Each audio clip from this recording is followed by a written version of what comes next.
Hey guys, tonight we begin with a lump of iron, the most unglamorous hero of human history. From swords to cathedrals, from plows to prison bars, iron built the medieval world. And somehow, it's still outlasting your lawnmower. You stand there, in the shadow of a towering Gothic cathedral, craning your neck at arches that have mocked gravity for 800 years, and you spot them, those dark, chunky iron cramps and ties holding the stones together like they've got all the time in the world. They're pitted, sure, a little crusty, but they're still doing their job while your brand new barbecue grill is already flaking into oblivion after one rainy season. So, before you get comfortable, take a moment to like the video and subscribe, but only if you genuinely enjoy what I do here. And let me know in the comments where you're tuning in from and what time it is for you. It's always fascinating to see who's joining us from around the world. Now, dim the lights, maybe turn on a fan for that soft background hum, and let's ease into tonight's journey together. You lean in closer to one of those ancient iron gates, the kind that guarded castles and churches through crusades, plagues, and more tourist fingers than you can count. You run your hand over the surface, cool, almost greasy under your fingertips, with that deep black patina that looks like the metal equivalent of a leather jacket that's seen a few bar fights. It's smug, this iron, utterly, infuriatingly smug, because while your car's muffler is currently auditioning for a role in a tetanus awareness campaign, this gate has been sitting here since knights were still arguing about chivalry, and it hasn't rusted through once. You press your ear against it. Yeah, go ahead. No one's watching, and you swear you can almost hear it, whispering, amateur, at every modern appliance you've ever owned that gave up the ghost after 2 gentle winters. You step back and really look at the medieval world around you. Everything wood has rotted away a dozen times over. The tapestries, moth food centuries ago. The paintings, faded to ghost whispers. Even the stone is crumbling in places, worn smooth by rain and time and the occasional siege engine. But the iron is still flexing. Those massive hinges on the cathedral doors, big as your thigh, forged when people thought the world was flat and bathing was optional. They swing as smooth as the day they were hung. You try to imagine the blacksmith who made them, some soot-blackened giant named something like Gundahar or Ethelfled, pounding away with a hammer that probably weighed more than your car. He didn't have Google. He didn't have safety goggles. He almost certainly had opinions about turnips that could curdle milk. And yet here you are, touching his work, feeling the ghost of his hammer blows in every ripple and fold of the metal. You wander through the cloisters now, your footsteps echoing off flagstones, worn hollow by monastic sandals. Every few paces, another iron marvel. A grating over a crypt, a lock on an old chest, a simple nail holding up a crucifix that's older than nations. You pause at a particularly ancient-looking tie rod, stretching across the vaulted ceiling, holding the whole roof from spreading like a bad rumor. It's maybe an inch thick, twisted and hammered into shape by hands that knew nothing of tensile strength calculations or corrosion coefficients. Historians still argue whether these medieval smiths were stumbling onto genius through trial and error, or if they actually had secret knowledge passed down from Roman times that we've since lost in our rush toward efficiency. You reach up on your tiptoes because medieval people were apparently part hobbit and trace the surface. There's a texture to it, like shark skin, where centuries of air and moisture have built up this protective crust that modern science types get excited about in laboratories while wearing white coats and using words like passivation, layer.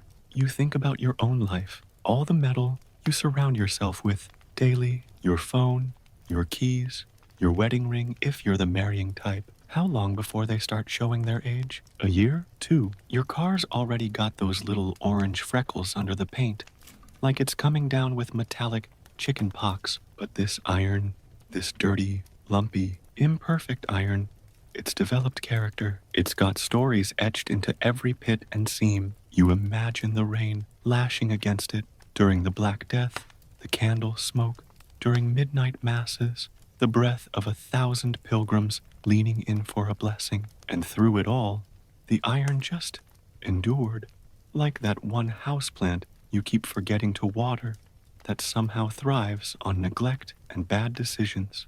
You duck into a side chapel now, where the light filters through stained glass in colors that make your soul feel underdressed. There's an iron candelabra hanging from the ceiling, twisted into shapes that look like dragons, having a theological debate. It's been here since before America was a twinkle in Columbus's eye, holding candles that lit prayers for kings you've never heard of and plagues you hope to never experience. You stand beneath it, looking up, and realize you're basically trusting your life to medieval engineering right now. One good sneeze from that chain, and you're a historical footnote. But it doesn't sneeze. It doesn't even creak. It just hangs there, patient as stone, while generations come and go beneath it like mayflies.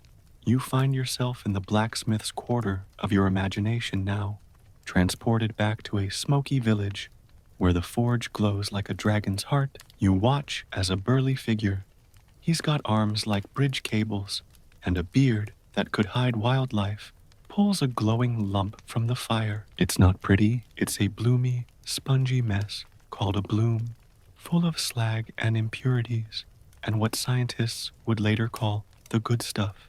He doesn't know that, of course. He just knows it works. He hammers it, folds it, hammers it some more, each blow sending sparks flying like angry fireflies. You flinch as one lands on your modern, synthetic shirt, because of course you'd wear flammable clothing to a medieval forge and watch it melt a tiny hole, while the blacksmith doesn't even notice the ones landing on his wool tunic. Wool, it turns out, doesn't melt. Who knew? You follow the bloom as it becomes a bar, then a hinge, then part of a gate that will outlast dynasties. You see the smith quench it in water that hisses like 1,000 snakes, then oil it with something that smells suspiciously like last week's mutton. He doesn't measure temperature with fancy gauges. He judges by color. Cherry red for this, orange for that, white hot when he's really mad at the metal. It's art and science and prayer, all mixed together with a generous helping of, close enough.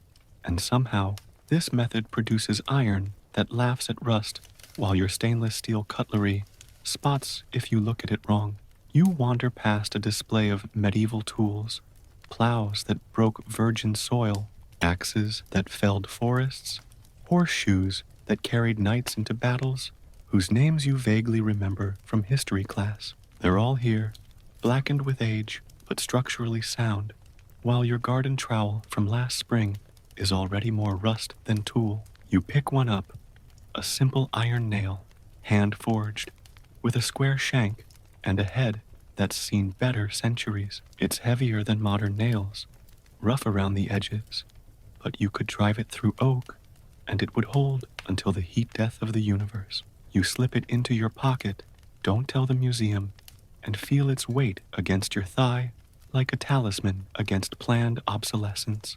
You emerge from the cathedral into twilight, the iron gates closing behind you with a clang that echoes through your bones. The modern world rushes back in, cars honking, phones buzzing, streetlights flickering with that cold LED glow. But you carry a piece of the medieval with you now, that ancient nail in your pocket, a reminder that sometimes the ugliest, dirtiest, most imperfect things are the ones that endure. You look back at the cathedral silhouette against the darkening sky, its iron skeleton holding strong, and whisper a quiet thank you to blacksmiths long gone who accidentally built forever while chasing just getting through one more winter.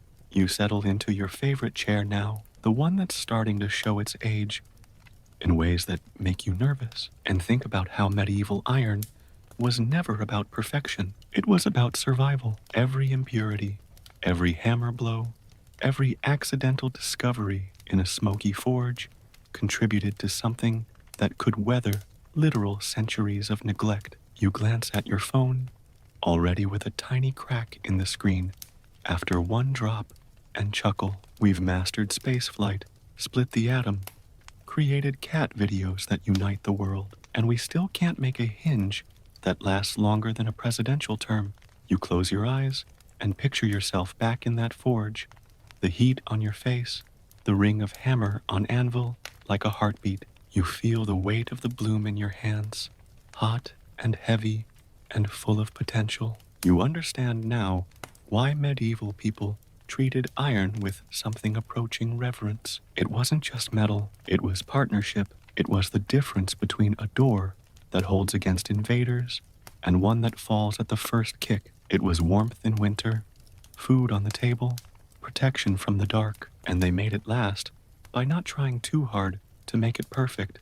You drift through a marketplace now, medieval style, where ironmongers shout their wares, nails that hold through Judgment Day, one claims, hinges smoother than a minstrel's lies, boasts another. You watch a housewife testing a cauldron by ear, ping it just right, and it rings true, meaning the iron is sound and will last her lifetime, and her daughters, and probably her granddaughters too. Do you see a knight examining a sword blade, looking not for shine, but for the subtle patterns in the metal that speak of proper folding and tempering?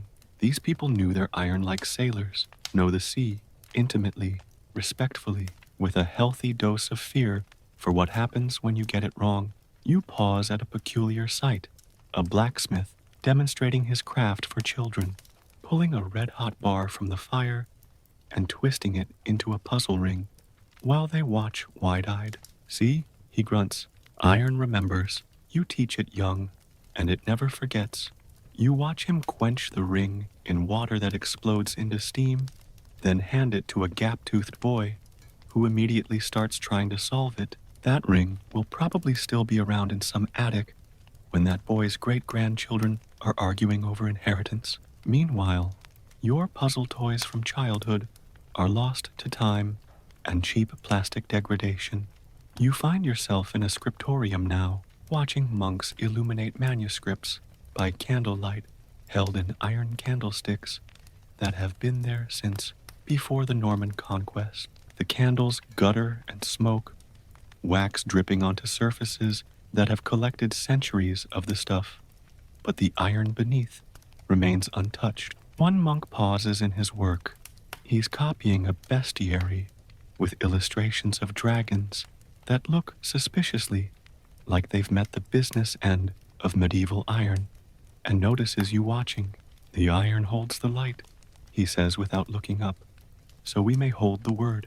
You nod, understanding something profound about continuity, about how the most mundane objects become sacred through endurance.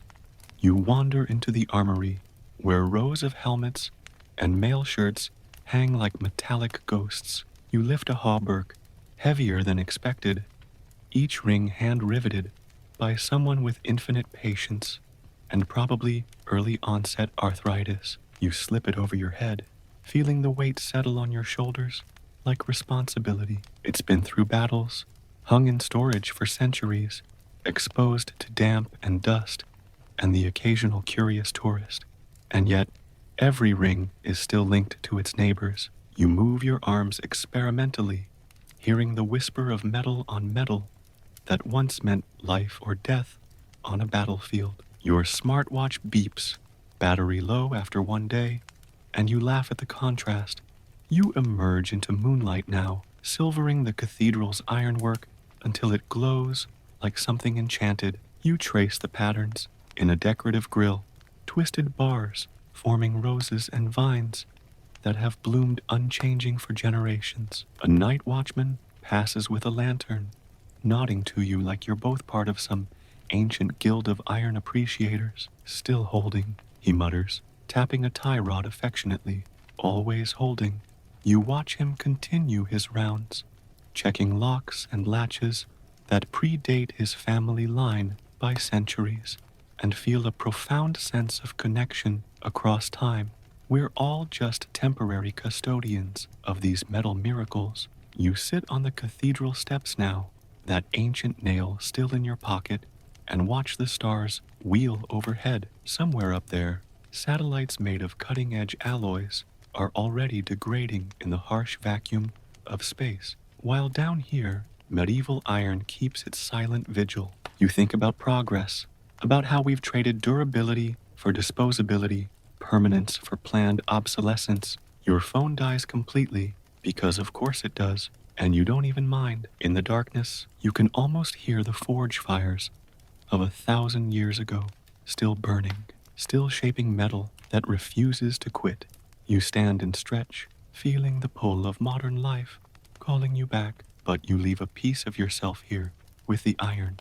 You understand now why cathedrals were built to last 1,000 years, because their builders worked with materials that shared their ambition. You walk away slowly, looking back every few steps at the silhouette of iron against stone, knowing that long after your footsteps have faded from these streets, those gates will still swing, those hinges will still turn, and that smug, unbreakable iron will still be here, waiting patiently for the next visitor to wonder at its impossible endurance. You're right there, in the flickering heart of a medieval forge, the air so thick with smoke and soot that every breath tastes like you've licked a campfire. The blacksmith, let's call him Edric, because every medieval blacksmith was named Edric, or something equally unpronounceable, wipes sweat from his brow with a forearm that could double as a bridge support. He's staring at a spongy, glowing lump fresh from the bloomery, and you're leaning over his shoulder, trying not to inhale too many charcoal fumes. This lump, this bloom, looks like cosmic Swiss cheese that lost a fight with a volcano. Modern eyes would scream reject pile, but Edric just grunts, satisfied, because he knows something we've forgotten. Perfection is for suckers. Immortality hides in the mess. You watch him drag the bloom to the anvil, sparks exploding like angry popcorn with every hammer blow. He's not trying to make it pure. He's trying to make it stay. And somehow, without a single PhD between them, these medieval madmen accidentally invented a rust-proofing recipe that still has 21st century metallurgists scratching their heads and muttering into electron microscopes. Historians still argue whether the secret was stumbled upon in the bogs of northern Europe or deliberately refined over generations of hit it till it stops sucking. Either way, the result is iron that treats oxidation like an annoying telemarketer, acknowledges it exists, then slams the door. You feel the heat on your face as Edric folds the bloom like medieval origami, trapping slag and carbon inside layer after layer. Each fold is a promise. I will not crumble. You count the layers, 20, 50, 100 in a good blade, and realize this is laminated toughness before laminates were cool. Modern factories would fire anyone who let this much contamination slip through. Yet here it is, the contamination, acting like microscopic bodyguards, sealing every crack before oxygen can sneak in for a rust party. You lean closer and whisper to Edric, "Dude, you're basically inventing graphene armor with a hammer and bad attitude." But he just spits into the quench bucket and keeps swinging. You step outside the forge for a breath of slightly less toxic air and find yourself in a cathedral yard 800 years later. The same iron Edric forged is staring down at you from the stonework, smug as ever. You poke it, go ahead, no one's looking, and it doesn't even flinch. Meanwhile, the brand new steel bench beside you is already speckled with rust freckles because someone thought weather resistant meant survives one British summer. You sit on the bench anyway because irony is comfy and watch tourists take selfies with iron that predates selfies by a solid millennium. One guy tries to lean on a medieval tie rod for his pose and nearly dislocates his ego when it refuses to budge. The iron has opinions, and those opinions are, I was here before your bloodline, and I'll be here after. You wander into a museum now, because nothing says bedtime story like fluorescent lights and grumpy security guards. There's a case full of medieval iron goodies, nails that held Viking longships together, keys that locked away secrets older than nations, a horseshoe that carried a knight through the Crusades and still looks ready for another lap. The placard says, wrought iron, circa 12th century. But you know better. It's accidentally immortal iron, circa whenever Edric was having a good day. You press your nose to the glass. Security guard glares. You pretend to be very interested in the informational text and notice the surface has this dark, glassy skin that scientists call patina, but you call plot armor.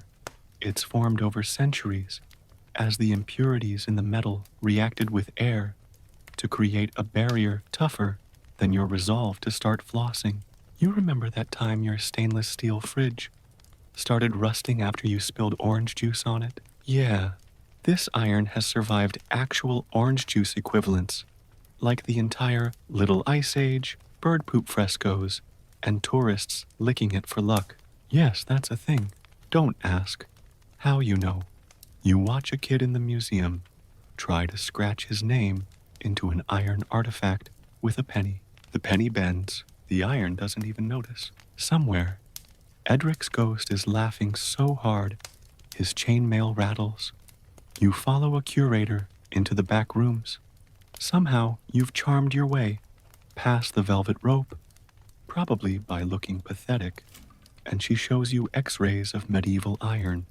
You expect uniform gray. Instead, it's a psychedelic roadmap of slag inclusions, carbon veins, and phosphorus pockets weaving through the metal like nature's rebar. These imperfections, she whispers, are why it lasts. You nod sagely, pretending you knew that, while internally screaming because your entire understanding of quality control just filed for divorce. Modern steel is a monogamous relationship with purity. Medieval iron was a chaotic polycool of elements that somehow made durability babies. You're back in the forge again. Time doing that wibbly-wobbly thing it does in bedtime stories. Edric is quenching a blade now, and the steam smells like victory and wet dog. You ask him, telepathically, because language barriers, why he doesn't purify the iron more. He looks at you like you've suggested replacing his hammer with a smartphone. Pure iron rusts like nobleman's promise. He grunts, this iron got secrets. And he's right. Those secrets are phosphorus, turning the surface hydrophobic, slag filling microscopic cracks like nature's caulk, carbon forming iron carbide, harder than your ex's heart. Together, they create a self-healing barrier that laughs at moisture. You try to explain passivation layers, and he just hands you the hammer. Fair enough. You swing the hammer. Careful, it's heavier than expectations. And feel the bloom yield under your blow. Sparks fly up like tiny phoenixes. And for a moment, you understand the romance. This isn't manufacturing, it's negotiation. You're convincing the metal to become something greater by beating the hell out of it. Modern factories use electric arc furnaces hotter than the sun and still can't replicate the accidental genius of Edric's Tuesday afternoon. You fold the metal again, trapping air pockets that will become corrosion speed bumps centuries later. Each hammer blow is a time capsule of resilience. You fast forward to a rainy day in 1348. The Black Death is doing its thing, but you're hiding in a cathedral, watching rain lash against iron window tracery. Water beads up and rolls off like it's personally offended. You stick your tongue out. Don't judge. Hydration is important. And taste the droplets. No rust flavor. Meanwhile, in your pocket, a modern paperclip you brought for comparison is already turning orange. You flick it away in disgust and watch it land near a medieval floor grate that's been there since before chocolate was a thing. The paperclip will be dust before that grate even thinks about retiring. You attend a metallurgy conference in your imagination because why not? And watch modern scientists lose their minds over medieval iron samples. One guy in a lab coat is practically crying because the corrosion rate is measured in angstroms per millennium. It shouldn't be possible, he sobs into a beaker. They didn't even have spectroscopy. You pat his shoulder and whisper, they had Edric and Spite, same thing. The audience gasps when they reveal that some medieval iron has developed a crystalline structure that modern processes can't reproduce without million-dollar equipment. Someone asks about replicating it commercially. The room goes quiet. Turns out, making iron that lasts 1,000 years is bad for repeat business. You're in a Viking ship now because bedtime stories have no budget constraints. The nails holding the hull together were forged from bog iron that practically swam in phosphorus. You're rowing through a storm. Why are you always rowing in these visions? And waves crash over the side. Salt water everywhere. The ultimate rust accelerator. Modern steel would be crying by now. These nails, they're humming sea shanties and daring the ocean to do its worst. 800 years later, archaeologists will pull them from the seabed, still shiny enough to make submariners jealous. You high-five a Viking. Careful, he's got axes. And realize medieval iron didn't just survive history, it trolled it. You visit the Delhi Iron Pillar because global travel is easy when you're dreaming. This 1,600-year-old monster stands in India, flipping the bird at monsoons and pollution without a speck of rust. Same recipe, high phosphorus, slow forging, hammer therapy. You hug the pillar. Tourists do it for luck. You do it for science and feel the miso-white layer, a crystalline shield formed from the iron's own blood, sweat, and tears. A nearby modern sculpture installed in 1995 is already more rust than art. You take a selfie with both. The pillar looks bored. The sculpture looks embarrassed. Caption: when your ancestor is still hotter than you, you're in a modern car factory now, watching robots weld steel with laser precision. Everything shiny, uniform, efficient. The line manager brags about just-in-time manufacturing and lean principles. You ask how long the car will last. He laughs nervously. With proper maintenance, 10 to 15 years. You show him a photo of a medieval hinge, still working after 8 centuries. He changes the subject to cup holders. You leave him contemplating his life choices, while a robot drops a perfect weld that will fail exactly when the warranty expires. You return to Edric's forge one last time. He's old now, hair white as forge scale, but still swinging that hammer like it owes him money. You ask his secret.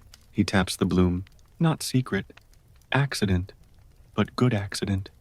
He points to the slag, the carbon, the phosphorus. Junk keeps honest. You nod, understanding that sometimes the best engineering is divine incompetence. Modern factories removed the junk and accidentally removed immortality. Edric hands you a freshly forged nail. For pocket, he says. Remember, pure breaks. Messy lasts. You wake up, sort of, in your bed, the nail heavy in your hand. Outside, rain patters against your window frame that's already showing rust after 3 years.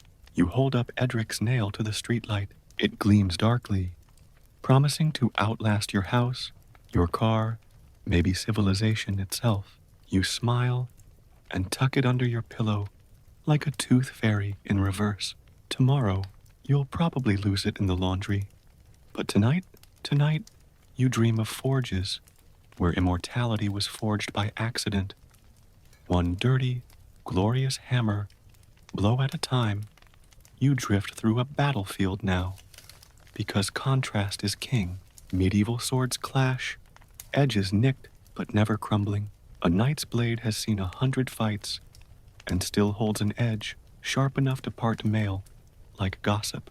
Nearby, a modern reenactor's reproduction sword, made with authentic modern steel, has already rusted into a sad orange popsicle because he forgot to oil it once. You pick it up, snap it over your knee, and use the pieces to toast marshmallows over a campfire held in a medieval iron cauldron that's older than the concept of weekends. You attend a rust convention. Yes, that's a thing in your subconscious. And watch modern metals compete for fastest to disintegrate. The winner, a stainless steel sample that spots if you breathe on it wrong. The Lifetime Achievement Award goes to a medieval hinge that's been outside since the Magna Carta and still works smoother than government promises. The hinge accepts the award via proxy, a confused tourist, and immediately goes back to holding up a door because it has standards. You're in a lab again, watching scientists try to reverse engineer medieval rust proofing. They've spent millions on alloys and coatings. You hand them a lump of bog iron and a charcoal briquette. Try hitting it with stick, you suggest. They look horrified. You shrug and leave them to their grant proposals while you visit a cathedral where the iron is too busy being immortal to attend conferences. You find yourself in Edric's graveyard plot because closure is important. Reading his epitaph, here lies Edric, made things that wouldn't quit, unlike people. You place the nail on his stone. It immediately starts developing patina because even in death, Edric's work refuses to rush. You whisper thanks for accidentally saving us from a world where everything lasts exactly as long as the payment plan. You float above a timeline now, watching iron evolve. Roman iron, pretty good. Medieval iron, accidentally perfect. Industrial iron, efficient but mortal. Modern iron exists to be replaced. You spot patterns. Durability peaks when humans stop overthinking and start overhammering. You make a mental note to tell the world. Then remember, the world prefers quarterly profits over quaternary endurance. You're back in your room, the fan humming its lullaby.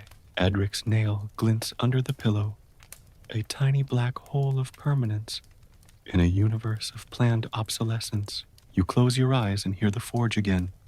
Hammer on anvil, heartbeat of history. Somewhere, a medieval blacksmith is still swinging, still folding, still accidentally inventing forever.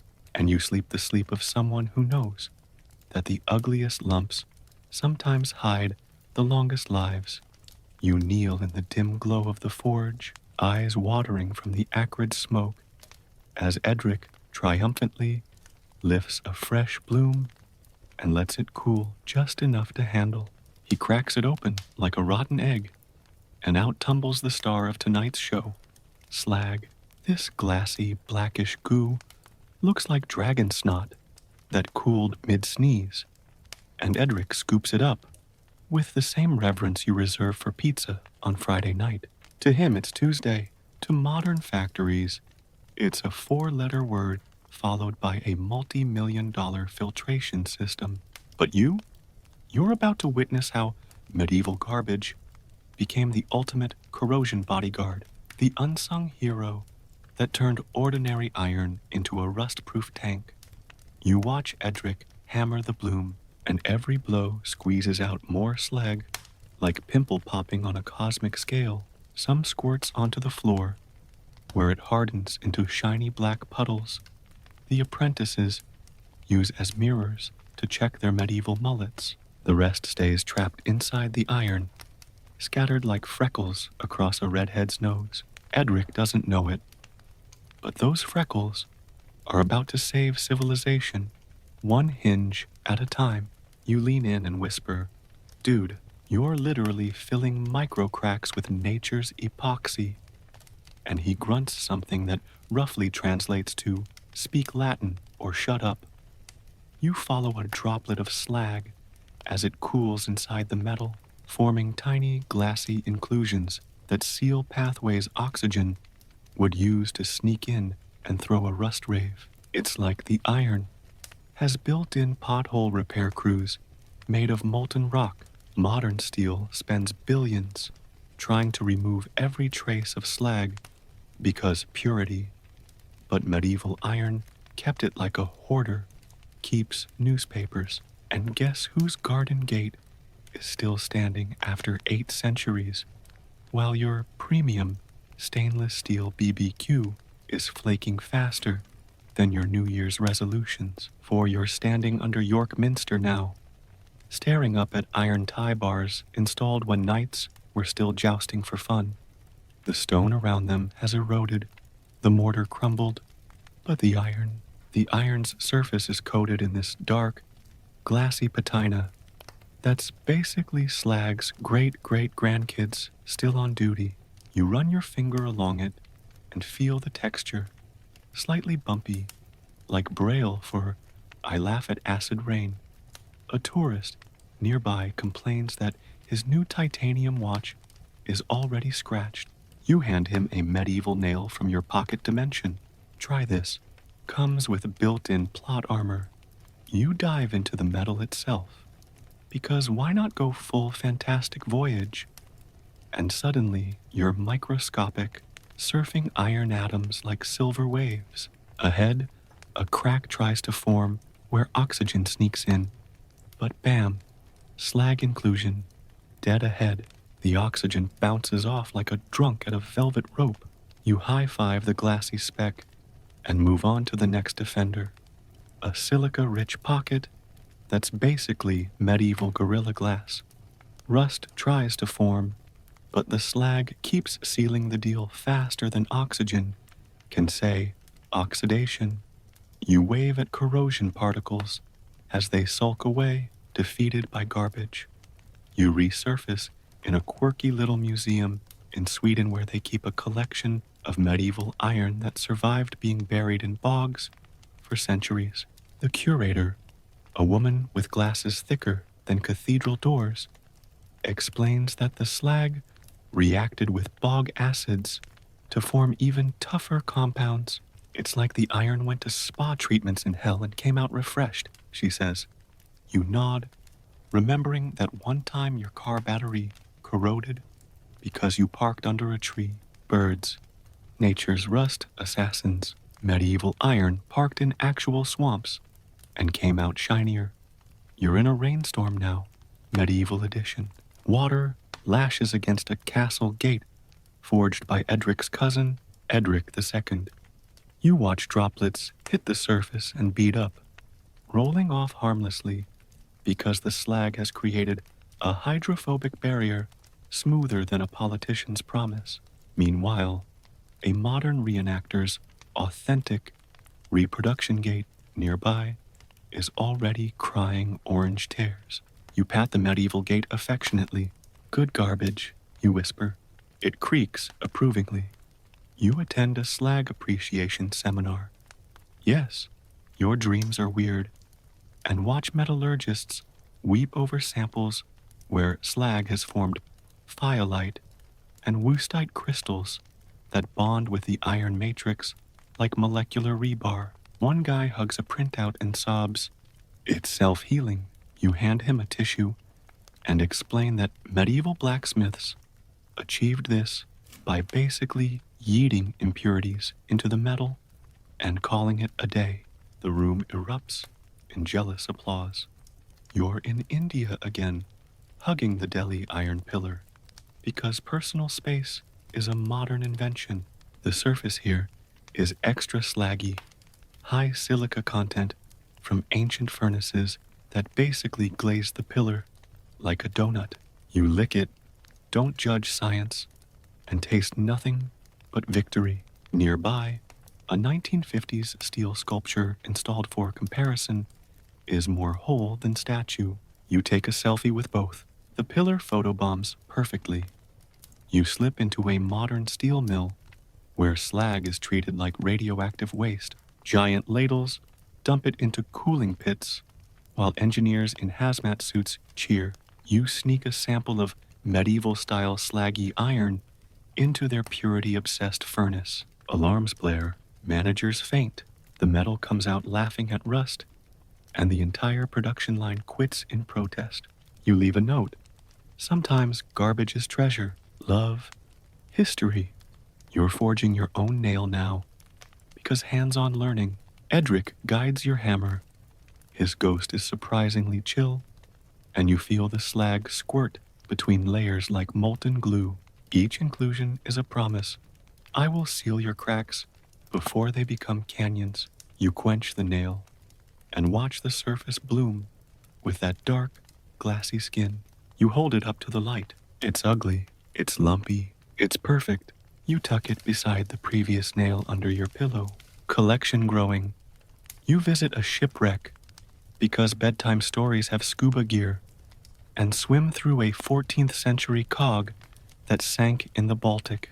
The wooden hull dissolved centuries ago, but the iron knees and bolts still holding phantom beams together like loyal ghosts. You touch one and feel the slag crust, thick and unyielding, preserved by cold water and sheer spite.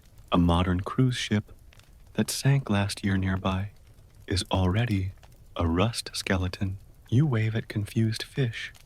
You're in a cathedral crypt where they store spare ironwork from restorations. A conservator shows you a 12th century strap hinge, removed because it was still perfect, actually blocking the new design.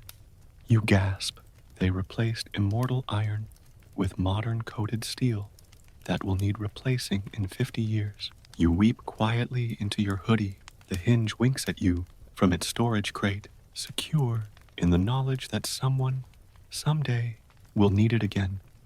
You attend a rust time lapse. Science is fun. And watch modern pure iron dissolve like sugar in tea, while medieval slaggy iron just sits there developing character. After simulated centuries, the modern sample is gone.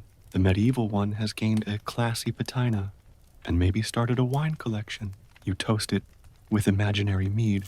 You're back with Edric as he tosses slag onto the floor like confetti.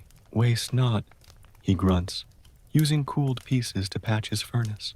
Recycling before it was trendy. You realize medieval forges were zero-waste operations where even the garbage had a day job. Modern factories ship slag to landfills while paying premiums for synthetic corrosion inhibitors. You hand Edric a tiny metal made of slag. He uses it to patch a hole in his boot. You float through history, watching slag save the day. A medieval bridge collapses, wooden parts rot, but the iron chains, laced with slag, swing free, waiting for new beams. A fire guts a manor, but the slag-armored window bars stand sentinel amid ashes. A sword buried with its owner emerges from the grave, looking like it just came from sharpening. Slag, the gift that keeps on giving. You're in your garage now, staring at your rusty toolbox. You whisper apologies to the medieval gods of garbage and promise to embrace imperfection. You take Edric's nails, both of them, and drive them into a scrap of wood. They go in like butter and refuse to back out. You hang the board on the wall. Ode to slag. Your neighbors think you've joined a cult. You have. The cult of durable trash. You drift off watching slag inclusions sparkle like black stars in the iron firmament. Each speck, a tiny hero that chose to stay behind and guard the metal, while purer elements fled to modern factories and early graves. You dream of a world where we invite garbage back in, where imperfection is celebrated, where durability trumps disposability, one glassy freckle at a time. And somewhere Adric raises a tankard of ale mixed with slag, because why not, and toasts you. To garbage, he bellows, may it outlive us all. You crouch low beside the bloomery, this glorified mud chimney that's belching smoke like a dragon with indigestion, and feel the wave of heat hit you full in the face, slow, deep, and patient, the kind of warmth that seeps into your bones and whispers, "We've got all century. Relax." The charcoal inside glows a sullen red, nowhere near the white-hot inferno of modern furnaces. And that's the whole point. Charcoal doesn't rush. It simmers. It infuses. It gifts iron a protective soul that coke, that hurried, hotter, cleaner imposter, stripped away faster than a bad date ghosts your texts. You watch Edric feed the fire with chunks of charcoal he made himself, slowly baking wood in low oxygen pits until it became lightweight, carbon-rich magic. The air around you smells like autumn bonfires and ancient forests, a scent so organic you half expect elves to unionize. Edric pokes the bloomery with a stick longer than your regrets, and the charcoal crackles softly, releasing just enough heat to soften the ore without melting it completely. Melting would be too easy. Melting would purge the impurities that make the iron immortal. Charcoal knows better. It's the original slow cooker, turning iron into something that ages like wine instead of milk. You reach out and touch a piece of charcoal, careful. It's hotter than your ex's mixtape, and feel how light it is, almost fragile, yet capable of temperatures that make iron sweat. This isn't fuel, it's alchemy light. The carbon atoms drift lazily into the bloom, bonding with the surface in a process you know as carburization, but Edric calls making it angry enough to fight rust. You watch the outer layer darken, toughen, forming iron carbide that's harder than medieval dentistry, and twice as unforgiving. It's like the iron grew armor, one lazy atom at a time, while modern coke blasts everything into submission and calls it progress. You're in the forge proper now, where the bloom has been dragged out, and Edric is reheating it over a charcoal bed that glows like a dragon's bedtime story. The soot coats everything, your clothes, your lungs, Edric's beard, creating a natural black patina before the metal even leaves the fire. You cough dramatically, and Edric hands you a rag that's more soot than cloth. "Breathe deep," he grunts. Builds character. You inhale and immediately regret every life choice that led you here. But damn if that soot isn't sealing your nostrils against future rust. The charcoal doesn't just heat, it protects. Every spark carries carbon that settles on the iron like fairy dust for durability. You step outside into a medieval night where the stars look close enough to snag on a church spire and find yourself fast-forwarding to a cathedral doorway where charcoal-forged hinges hang like they're on vacation. You push the massive oak door, creaks a little, because wood gonna wood, and the hinges swing smooth as silk, woven by patient spiders. 800 years of funerals, weddings, and tourist elbows, and they still move without a squeak. You oil them anyway, out of respect, using a cloth dipped in tallow that smells like Edric's armpits. The charcoal patina underneath drinks it in, growing darker, tougher, a protective tattoo that modern paint can only dream of mimicking.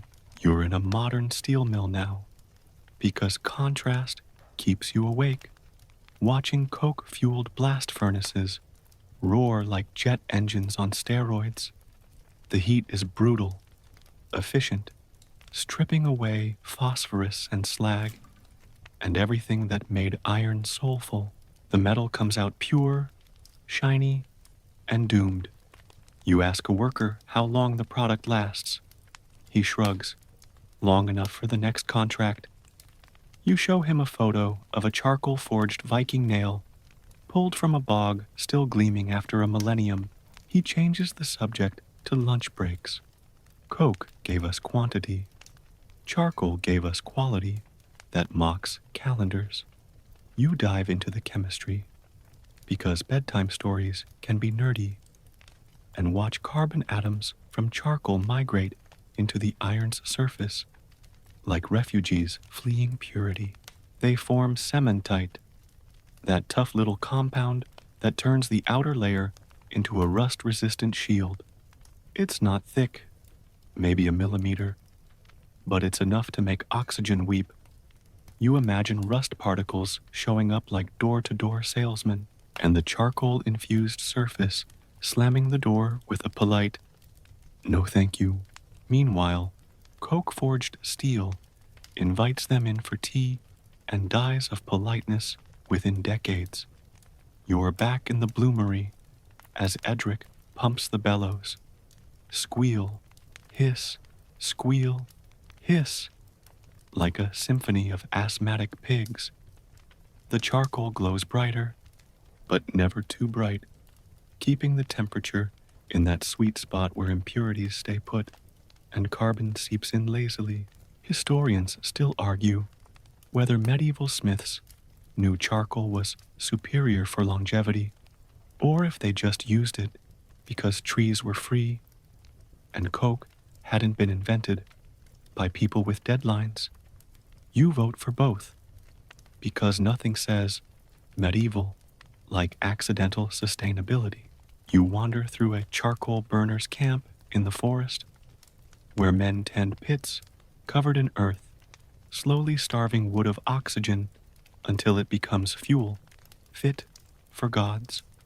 The air smells like barbecue from another dimension, and the burners move like shadows, checking vents with the patience of monks. One offers you a chunk warm from the pit.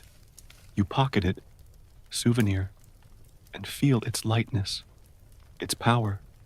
This is renewable energy before hashtags, made by people who measured time in seasons, not quarterly reports. Charcoal didn't just forge iron, it forged a relationship with the land that modern fuels forgot in their rush to burn brighter, faster, deader. You're forging a horseshoe now, because why not get hands-on? Edric hands you the reins. Literally, there's a horse waiting, and you reheat the bar over charcoal that pops and sighs like it's telling secrets. You hammer, sparks flying upward in slow motion, each one a carbon kiss, landing on the metal. The surface blackens beautifully, unevenly, organically. You quench it in water that explodes into steam scented with ancient forests, and the patina sets like instant tattoos. You nail the shoe to the horse, gently, you're not a monster, and watch it trot off into history, carrying a knight who'll die in battle while the shoe outlives his bloodline. You visit a modern, green, steel plant using hydrogen reduction, very chic, very expensive, and ask about charcoal. They laugh nervously. Archaic, one engineer sniffs. You show them a medieval anchor from a Hanseatic cog, still holding strong after salt water tried to murder it for centuries. The engineer changes the subject to carbon credits. Charcoal didn't need credits. It was carbon neutral, when neutral was just a direction on a compass. You're in Japan, watching Tatara smelting, the charcoal-fueled method that produced tamahagani steel for katanas that slice through modern replicas like butter through existential dread. The charcoal here is premium oak, burned slow and low, infusing the steel with soul you can feel in the Haman, that wavy line where carbon decided to party hardest. You hold a katana forged yesterday from traditional methods, and feel the weight of history, the patience of charcoal that refused to rush the process. A modern factory katana nearby feels like a pool noodle by comparison. You float through a charcoal patina convention. Your subconscious is creative, and watch samples age in real time. One piece from a charcoal forge develops a deep blue-black sheen after simulated centuries, tough as nails and twice as pretty. A coke-forged sample, nearby flakes like sad dandruff. The charcoal iron wins, most likely to survive apocalypse, and immediately goes back to being a hinge, because humility is timeless. You're in a medieval kitchen where a cauldron hangs over a charcoal brazier. Wait, no, the cauldron itself is charcoal forged iron, black and glossy from years of soot and stew. The cook stirs something that smells like victory and root vegetables, and the pot doesn't care that it's been through more boils than a plague doctor. You taste the soup. Don't worry, time travel includes immunity, and it's infused with that faint smoky flavor only charcoal iron imparts. Modern pots leach aluminum into your brain. Medieval pots leach immortality into your soul. You attend a fire rebuild after the Great Fire of London because charcoal iron survived that too, and watch smiths salvage hinges from the ashes, brush off the soot, and reuse them in new buildings. The charcoal patina protected them even through inferno temperatures, emerging stronger like, I was just getting warmed up. Coke iron would have melted into sad puddles. Charcoal iron flexed and said, hold my ale. You're making charcoal now because immersion therapy. You stack wood in a pit, cover it with earth, light a small fire at the top, and wait days. Literally days. The smoke turns from white to blue to almost nothing, and you uncover black gold lighter than styrofoam, but hotter than gossip. You feed it to a tiny forge you built from mud and spite, and the glow is perfect, patient, persistent, protective. You forge a ring, simple and black, and slip it on your finger. It's warm from the fire and from the knowledge that charcoal just made you a promise. I'll outlast your marriage, your mortgage, maybe your species. You visit an environmental historian who explains that medieval Europe deforested itself for charcoal until they invented coke, saving the trees but dooming the iron. We chose lungs over longevity. She sighs. You nod, thinking of all the modern reforestation projects that could have been avoided if we just stuck with charcoal and accepted slower production. But no, we needed rails and ships and skyscrapers yesterday, so we sacrificed soul for speed. You're in a charcoal-forged lock on a medieval chest that hasn't been opened since the Renaissance. The key turns, because of course you have the key, plot armor, and inside is a letter from Edric. If reading this, charcoal still works, tell coke drinkers they fools. You laugh so hard, the lock echoes it back, perfected by centuries of charcoal's gentle embrace. You drift through a battlefield again, charcoal-forged mail shirts clinking softly as knights move. Arrows ping off, leaving dents but no penetration. The carbon-rich surface shrugging off impacts like, not today. A modern reenactor nearby wears historical steel that bends like foil. You hand him a charcoal-forged scale. He weeps. His ancestors would too. You're back in your room, the fan humming approval, holding that charcoal ring. It's cool now. black as midnight, with a subtle sheen that catches the light like it's winking at physics. You place it with the nails under your pillow, your collection of medieval middle fingers to modernity growing. Outside, a coke-fueled power plant hums in the distance, efficient and soulless. You whisper goodnight to charcoal, to slow heat, to the fuel that understood some things are worth waiting for, and you dream of forests burning low and long, birthing black magic that wrapped iron in protective arms and taught it to say, "Not on my watch," to time itself. You wade knee-deep into a medieval bog, the kind of squelchy, B-movie swamp that smells like forgotten gym socks and broken dreams. And there it is, the rusty red goo that medieval miners called bog iron. It looks like nature's failed attempt at spaghetti, but you scoop a handful anyway, because today you're uncovering why this swampy slop turned ordinary iron into self-healing medieval Teflon. The phosphorus in this ore is off the charts, higher than a nobleman's ego, and it's about to become the invisible shield that makes rust pack its bags and leave town for good. You haul your bog bounty back to Edric's bloomery. He's upgraded to Edric IV now, because family business, and watch him toss the ore in with charcoal and pure spite. The furnace burps, the bloom forms, and when he hammers it out, the phosphorus doesn't evaporate like it does in modern furnaces.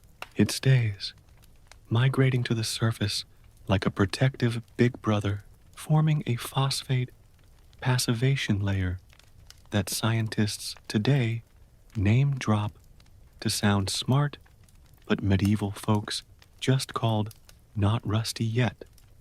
You lean in, and the metal practically winks at you, whispering, "Water? I don't know her." You're microscopic again. Your subconscious loves this trick, riding a phosphorus atom as it bonds with iron and oxygen to create a thin, invisible film that's hydrophobic enough to make ducks jealous. Water hits it and slides off like gossip at a nunnery. Rust tries to form, but the phosphate layer says, "Access denied." Faster than a bouncer at an exclusive club, you bounce on the surface like it's a trampoline made of spite, while nearby modern steel without phosphorus is already crying orange tears because someone looked at it funny. You stand beside the deli iron pillar again, because this swamp magic went global, and run your hand over its surface that's been through monsoons, Mughal invasions, and selfie sticks without a single rust freckle. The phosphorus here is 0.25%, tiny amount, massive flecks. It formed miso-weight crystals that self-heal like Wolverine made of metal. You hug the pillar, third time's the charm, and feel the faint slickness of that phosphate shield. A nearby modern railing installed in the 80s is more rust than rail. You wave at embarrassed engineers.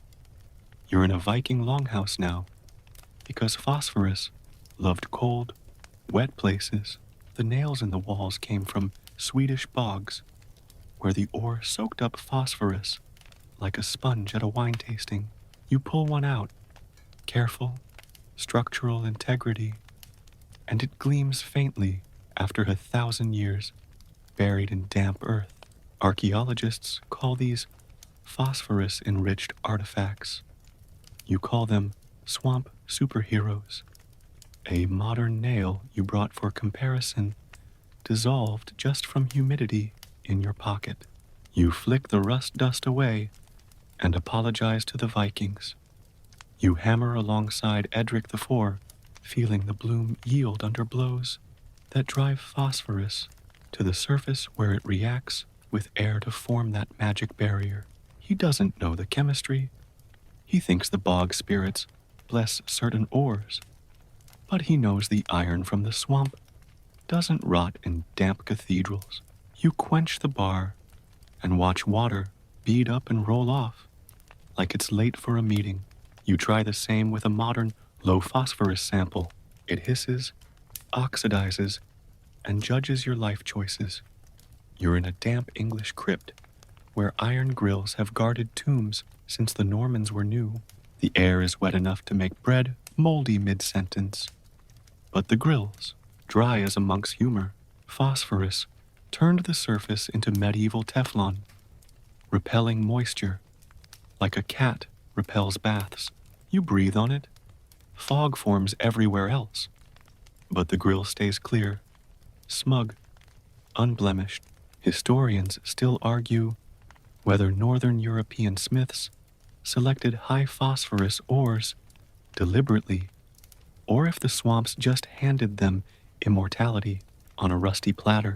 You vote swamps because nature loves trolling purity obsessives. You visit a modern lab where engineers remove phosphorus like it's toxic waste, makes steel brittle. They cry, purging every trace for machinability. You sneak in a bog iron sample and watch their corrosion tests fail spectacularly.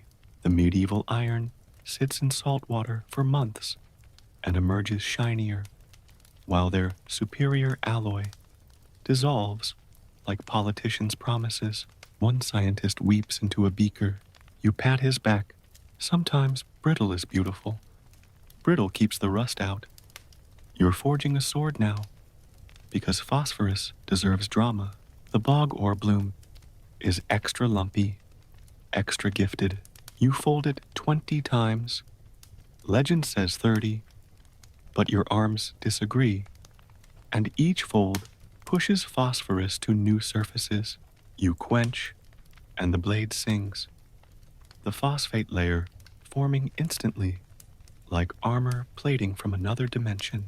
You test it by leaving it in a bucket of seawater overnight. Morning comes, blade still perfect. Your stainless steel knife in the same bucket looks like it lost a fight with a lemon. You wander through a medieval armory where phosphorus-rich mail shirts hang like metallic curtains. Knights wore these in the rain, in the mud, in the blood, and the rings stayed linked while enemies rusted into retirement. You slip one on, surprisingly heavy, surprisingly flexible, and march through a simulated rainstorm. Not a spot. You take it off and hang it beside modern chainmail replica. The replica cries rust within hours. You whisper swamp magic, and the medieval male nods in agreement. You're in the Alps at a Celtic open-cast mine, where bog iron literally floated on ponds, phosphorus loaded and ready. Miners skimmed it like cream, thanking the gods for free immortality. You skim a handful and feel the greasy richness, the promise of protection. These mines supplied half of Europe with self-healing iron before anyone knew what a phosphate was. You pocket a nugget, your collection grows, and it immediately starts repelling water from your sweaty palm. You attend a phosphorus appreciation party. Your dreams are extra, and watch samples duke it out in humidity chambers. Low phosphorus, modern steel flakes like pastry.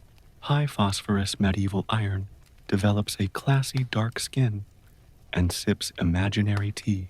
The medieval sample wins most likely to outlive cockroaches and immediately goes back to being a cathedral hinge because it has zero ego. You're in a bog again, this time in Ireland, where the ore was so phosphorus rich it made brittle but unbreakable tools.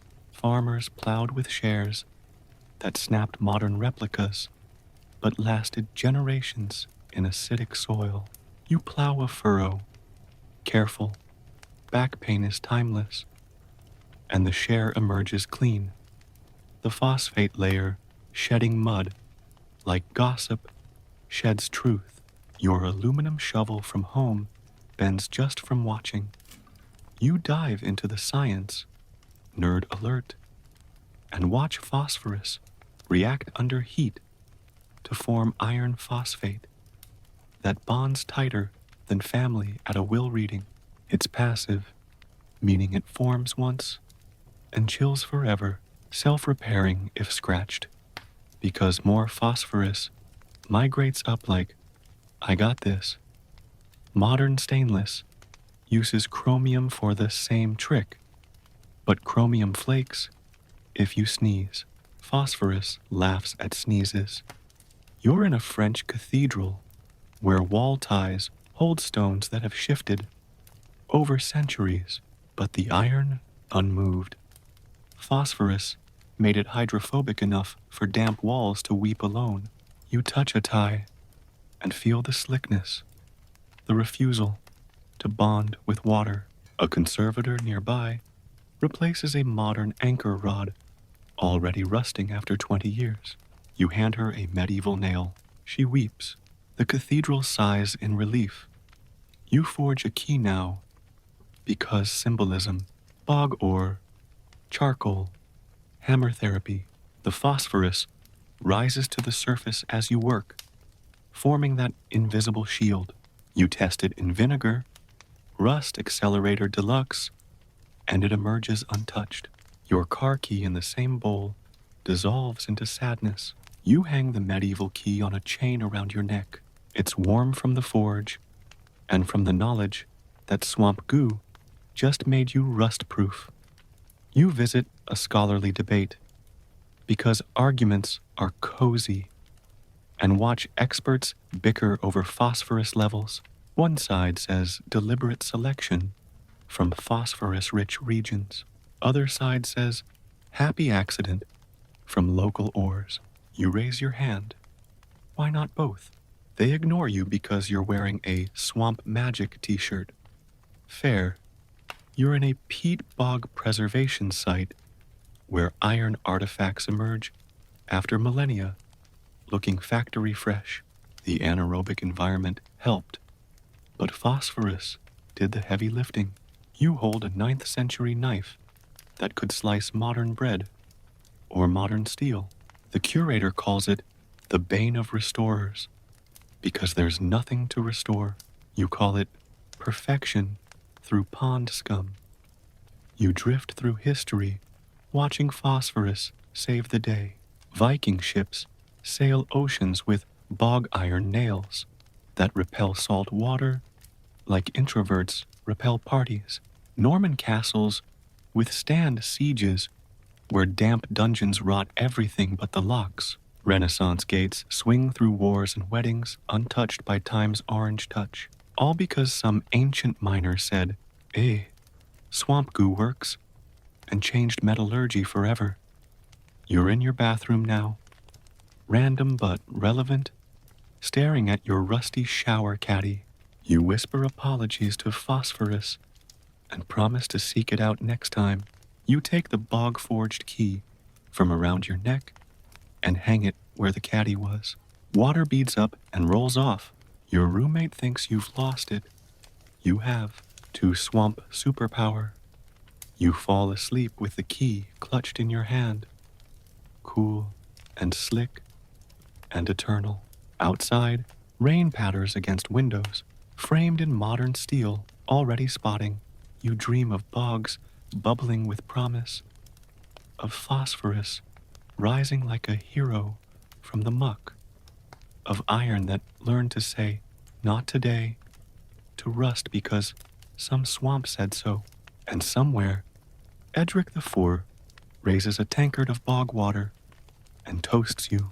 To the swamp, he bellows. May its gifts never run dry.